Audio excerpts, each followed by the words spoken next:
I was scrolling the internet the other day and I saw this website, not website, but a Instagram page had Happy Punch. I'm going to give them a little bit of love. Khabib had done an interview and they had some comments about the current situation that's going on in the UFC. I'm going to go ahead and share that video with you guys, and you guys can go ahead and let me know what your thoughts are on as I share this video. So let's go ahead and here we go. Khabib was talking about and said, let me just go ahead and read it first, and he'll go ahead and get into it and explain it himself. I don't like this. They need somebody who talks, drinks, all this stuff. This is sport. Best versus best. Not like best dancer, best haircut, or who has the most followers. It has to be fair. I can agree with them on this situation, but let's go ahead and pull up the rest of the conversation, and we'll go ahead and play that for you. They just finished contract. They don't give him new contract. Honestly, somebody have to talk about this. This is what I don't like. Because I remember myself, 2012, when just they signed me, they told me, my friend, your name it's very hard to say your name. You need a nickname. I'm like, what? I have my name. Why I need nickname? And I asked my manager, what is this nickname? What do you mean? Nickname? I have my name. No, because your name is very hard for them to say. Okay, I take Eagle because it's symbol of Dagestan. But after 6 years, everybody knows my name. They need somebody who talking, who drinking, who show up, all this stuff. You understand? they want these kind of fighters. In end of the day, this is sport, best versus best. Not like best dancer or who have best haircut, fight or who have best followers. They like trash talking, they like entertainment. I understand. It's have to be fair. He's 100% correct. I think what we've gotten away from in this situation is we've gotten away from the sport aspect of it all. And the sport aspect is the best versus the best. And that's the thing that really, I think, bothers a lot of people. And for me, especially, it bothers me because ultimately, when you're a fighter, you want to be considered the best. And part of me, when I stepped away from the sport, I'm going to make this about me for a split second here, is because I'm speaking from experience. Is once I realized after the Tony fight, I only had a couple more fights left in me. I was like, I can't take this amount of damage. I've never taken this amount of damage. I can't take this amount of damage moving forward. And I just knew that it was getting closer to time because I'd never, ever taken any type of damage, not like that. And I just knew, I was like, hey, something needs to wrap up. And if you want to be considered the best, you have this short period of time to do it. And since I knew it was towards the end, I decided to leave the UFC, sign a bigger contract with Bellator, get a huge signing bonus, all of those things. But in this situation, these fighters, they have a short period of time to be the best, and they want to fight the best.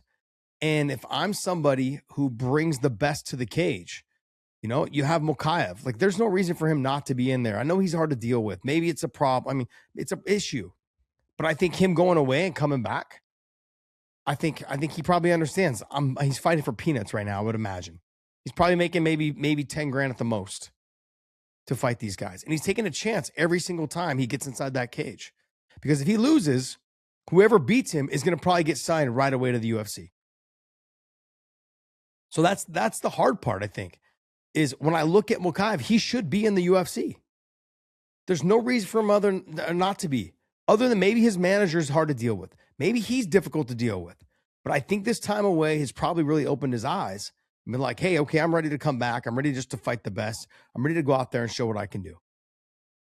And I think that they need to honor that. The same thing with Fakhretdinov. He just got let go. I believe he was 6-0 or something like that. In some of the fights were not great. But just because we have too many Russian fighters or too many fighters from one region, we shouldn't be looking to let them go. They've made their name inside the UFC. Let's go ahead and establish them and continue to build on them. If you don't want to streamline them to the title, cool. I get it. But let's not pretend pretend that the wrestlers have had a streamline right to the title. Take a look at the guys, whether it's Umar, whether it's Islam, whether it's Khabib, whether it's John Fitch. I'm speaking from the guys that I know personally, but all those guys were wrestlers. None of them were streamlined to the title. None of them. What, Fitch had like 11 or 12 fights in a row or 9 fights or something like that. He had to win to get a title shot. Remember how they treated him because he didn't sign the likeness agreement or whatever the hell it was called? So they owned his likeness. He didn't sign that, so they told him they cut him. And then they signed him right back after Lorenzo Fertitta got involved. There's never been a streamline for the wrestlers. There's only a streamline for the strikers. And I'm not taking a dig at this guy at all because I love this guy. He's one of my favorite fighters, probably of all time, is Alex Bahia.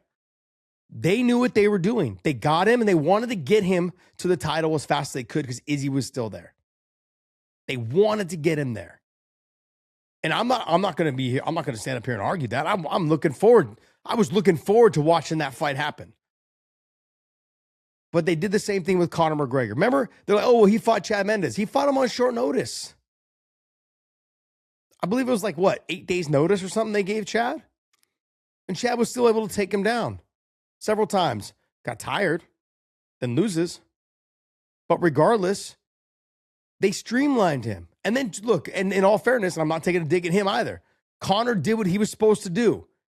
He went out there and knocked out Jose Aldo in 13 seconds. Went out there and made Eddie Alvarez look like an amateur, which is unheard of. Then he went out there and went 10 rounds or whatever it was with Floyd Mayweather. And we can say that Floyd carried him. We can say all that stuff. But none of us know. So don't sit here and say, oh, well, he carried him. You don't know. I don't know. None of us know. Bottom line is, he went 10 rounds. He landed a couple good shots on Floyd. Let's not pretend like he didn't. Wasn't going to finish Floyd, but, we don't even know that. But I'm saying, like, he was able to land some hard shots. Probably more so than any of us would ever do. So you got to give the man a little bit of credit in that situation. But what Khabib is saying here, I don't like this. They need somebody who talks, drinks, and this stuff. That's kind of where this sport has gone. It's the entertainment business. They know what sells. The Sugar Sean O'Malley's, the Conor McGregor's, they're hoping that it becomes more of what happened with Conor. They saw the amount of money that Conor McGregor made them.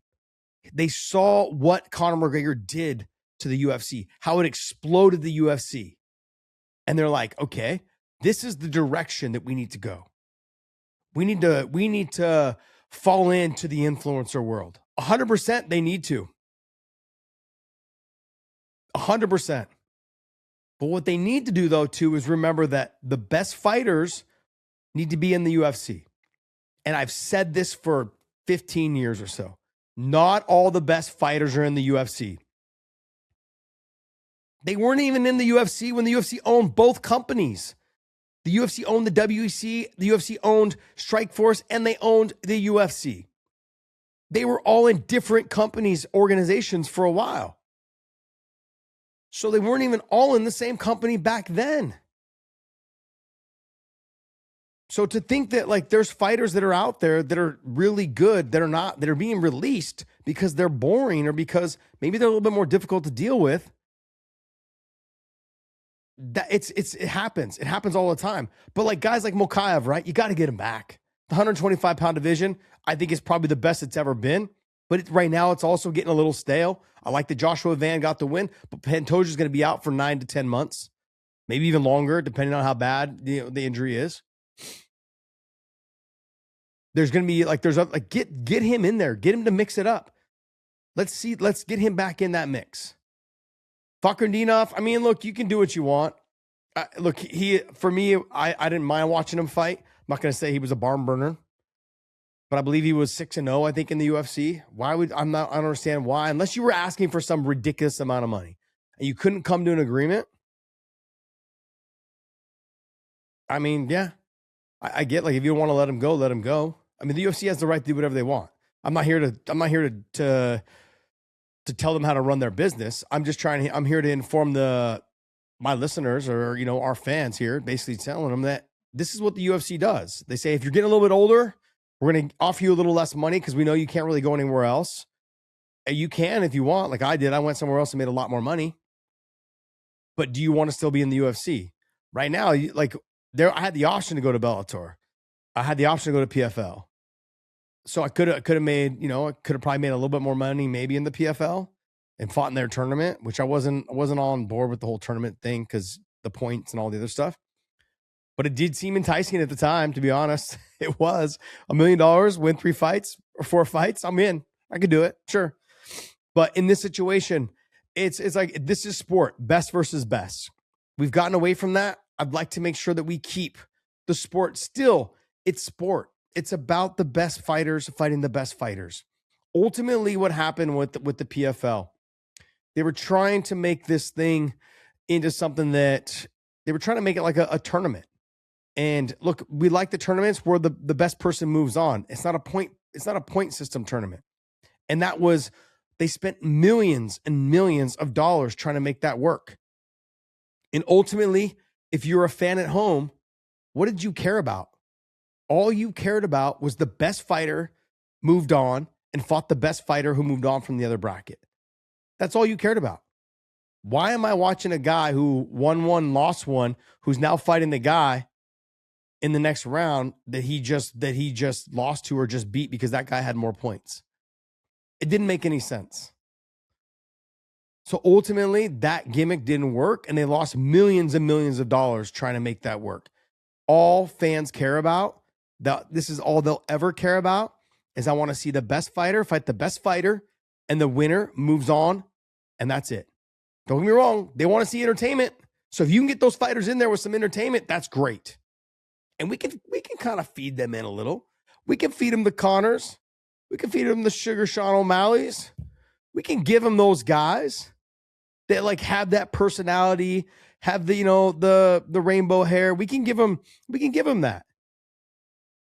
We look, like I do the show with Angelo, right? Angelo loves the freak show fights. I like the freak show fights too. They're fun. But I'm not out there saying that guy's the best guy, fighting the best guy. I'm not doing that. But you love to watch the fight. We love that. Let's not forget, this sport to me was at one of its all-time highs when there was nothing but freak fights. Pride. You had Bob Sapp. Remember how many times people cared about watching Bob Sapp? Bob Sapp can't fight. Can't fight for shit. Bob Sapp will tell you he couldn't fight for shit. Bob Sapp hated getting hit. He talked about how much he hated to get punched. He's like, no, and then even when he got done towards the end of his career, he would tell promoters, I'm going to go down in a minute 32. If I can't finish this guy in a minute 32, I'm going down. Taking my 60 grand or my 100 grand, I'm out of here. Like, whatever. You do what you want to do, buddy. But let's not forget, like one of the best times to be alive in our sport was during the freak show fights. You remember how crazy we all thought it was that Mirko was going to fight Vanderlei, or Mirko was going to fight Fedor, or like a pro wrestler, or like a judoka, Olympic gold medalist, or whatever was going to fight an MMA guy. You had the Japanese Soul. Remember that pro wrestling company in Japan called Soul? They had their wrestlers that came over and fought MMA guys, legit fought MMA guys, got their asses kicked. Those were freak show fights. Vegeta was a pro wrestler, came over. He dropped Fedor, rocked Fedor, had him on a stanky. I don't know if he dropped him. I'm trying to remember. I believe he just got him on stanky leg, and almost beat Fedor. Can you imagine the insaneness it would have been had Vegeta been able to finish Fedor? Insane. Would have been absolutely crazy. But we fell in love with freak show fights in the beginning.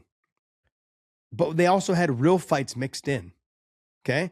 In the UFC right now, they've gotten rid of the ability to do freak show fights.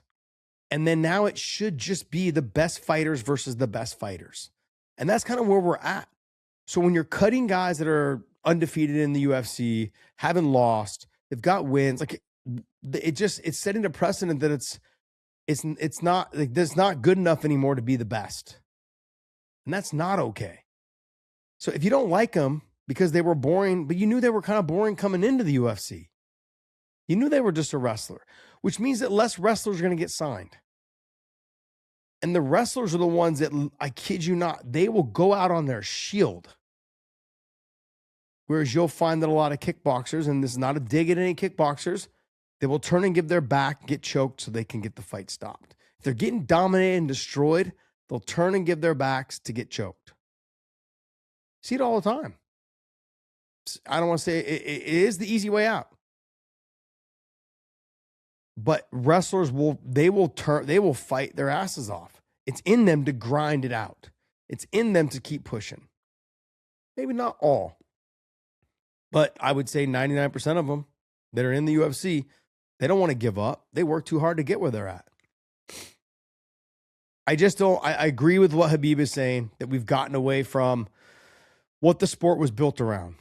And I don't mind the tweaks here and there of, inserting someone, like I said, with the Alex Bahia situation. I loved it. I wanted it. I was all for it. I was like, yeah, he's been champion too long. Let's see what he can do against Alex. Let's see what happens. That's what I want to see. And we ended up getting a great, this whole great matchup. Alex gets the win, comes back. Then Izzy comes back and beats Alex. Like we got two really good fights out of that. Great fights. I'm all for it. That the division got a little stale and stagnant. It was a great division at the time, but it was getting a little stale and stagnant. And the injection of Alex was great. I felt like the same thing when Eddie Alvarez came over and he was the injection. Same thing with Michael Chandler, the injection into the lightweight division, because the lightweight division is getting a little stale, Justin Gaethje was a perfect example. Justin Gaethje came in, and who did they give him? And no way am I saying they fed him guys that favored him. I'm saying that they knew what they needed to do to get the best out of him. Michael Johnson, Eddie Alvarez, Dustin Poirier, they knew these are the guys that we need to give him because we can get the best crowd. We can get the best numbers out of him. Having him fight these guys, 100%. So look, the UFC knows how to promote. They know what they're doing. They can sell for a moment there. They were telling you that Ronda Rousey could spar or fight or box Floyd Mayweather, and people fucking believed it. I had random people on the airplane telling me, so could this Ronda girl, is she really that good? Can she box Floyd? I was like, no. No, but it's a good gimmick. The UFC can sell ice to an Eskimo. They can do it. They are the biggest PR. They know how to promote better than any NFL team, NBA team, NHL, MLB, any other promotion in the world. They do a better job at it than anyone else. Hands down. So I look, as much as they're digging on the wrestlers right now, I hate to see it because I know how hard those wrestlers work to get there. And maybe they got to make some tweaks here and there. The wrestlers, you have to understand where you're at. You've got to concede a little bit too. I'm not saying go out there and just become a stand-up guy. What I'm saying is take a little page out of Khabib's book. He understood he was never going to be a stand-up guy who just stood and banged. He was going to be the guy that took you down, controlled you so much, but learned how to ground and pound just viciously, while he was talking to you, while he was telling you, this is my destiny. I need to be the champion. Fans eat that shit up. Are you kidding me? So you need to make you need to concede those type of things. Make the adjustments that way. Corey Anderson didn't make those adjustments that way. So he had some problems with the UFC. They were trying to get him to stand more. And when he did stand, he got in trouble. He got in trouble. Got dropped, got knocked out. Those are moments where you don't want to concede so much where you leave yourself in a bad position. But you need to progressively get better. Work more in the gym on trying to do better at ground and pound. Work more in the gym to do better at getting submissions, finishing the fights. Do those things. The promotion's working with you. You got to work with the promotion. It goes both ways. You're both here to make each other money. They're here to pay you a lot of money, and you're there to make them money. You guys work together in tandem. So, look, as much as I hate Khabib being as much as I hate saying that Khabib is correct, 100% correct on this, because it bothers me that the UFC has gone this direction, but he is 100% correct. We've gotten away from the traditional best versus best, and that sucks. But both sides need to make some concessions. Fighters need to make the concession. Look, I need to make some changes here and there. Don't leave yourself vulnerable to get knocked out because winning solves everything. Keep winning. Sadly, Fakhretdinov winning didn't solve everything. And that's usually my motto. But in this situation, it didn't solve it for him. Winning wasn't good enough. That sets precedent with the UFC on what they're doing, which is very sad. It's frustrating, I think, if you're a fighter who's undefeated in the UFC or a fighter who is having success, whether it's boring or not, like you got to let them just keep playing out. You got to let them keep fighting. So it bothers me. It upsets me. Khabib is 100% correct in this situation. We have gone this way, but as fans, we have to speak up. We have to tell people like, we enjoy these type of fights. Maybe we don't enjoy. They're all great. I get it. But I want to see the best guy. And if you can't, like Rogan said this a while back, he said there should be no stand-ups. If you can't get up, you can't get up. But for TV, that's not good. But Rogan's kind of onto something. Like if you can't get off the fence, if you can't get up to your feet, then you're not really winning the fight. No one's going to say in a street fight, hey, let's just stand you guys up because, it's kind of getting boring. No. You can't get up. I'm going to beat your ass from the top position, make you tired, make you carry my weight. The best fighters fight the best fighters. It's a little bit of a problem when you're saying that we have all the best fighters and then yet you're cutting fighters who are undefeated in your organization. That's what's problematic. And as much as I'm all in on the UFC right now, man, I'm all in on it. Dana knows all of his fighters' names, unlike some other promotions. He knows all their names. He knows his fighters, especially the ones that are on the main card, especially the ones that are his champions. Don't get me wrong. He stuttered and stumbled over sometimes of his fighters' names. I get it, guys. He's also got 700 fighters on his roster. So let's give him a little bit of a break. He's doing 52 shows a year. I'm going to cut him some slack on how much he stumbles over people's names. There's a lot of fighters to keep track of. It's nonstop.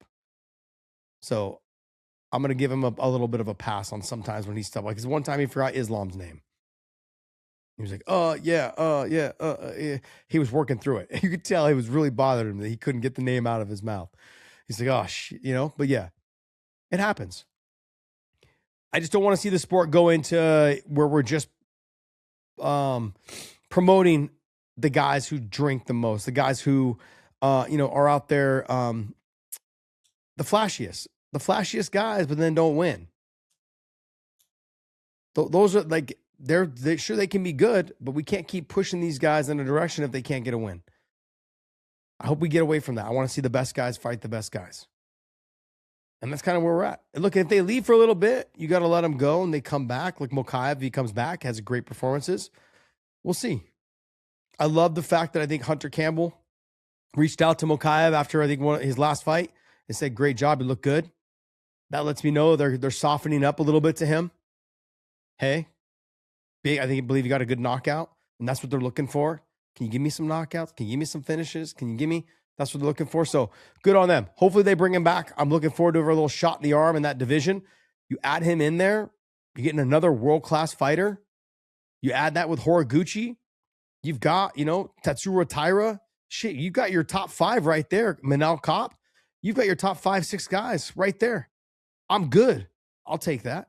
The heavyweight division doesn't have that shit right now. They got 2 guys. That's it. We're waiting on that fight. Still waiting. So, all right, guys. Well, hey, hopefully you guys enjoyed my little rant. I know it was a lot, but hey, I want to thank you guys so much. If you guys like this, hit that subscribe button and we will see you.